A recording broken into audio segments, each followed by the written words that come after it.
Today I'm going to show you how to do the s2kp stitch. It is slip 2, knit 1 and then pass the slip stitches over the knitted stitch. It is also known as a centered double decrease because we're going to take 3 stitches and decrease them to only 1 stitch.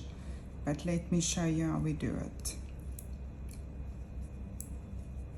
It's going to say s2kp, so we're going to slip the first 2 stitches together off the needle.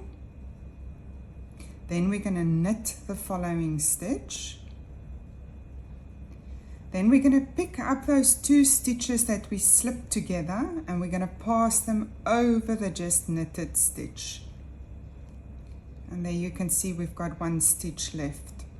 So let me show you again. Going to knit as indicated in your pattern. Then it's going to say s2kp.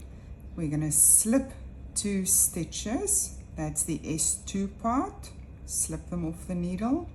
Then k is the knit. We knit 1 stitch. And the p is for pass over. So we pick up those 2 slipped stitches and we pass them over the stitch we just knitted. And that is how you do the s2kp stitch.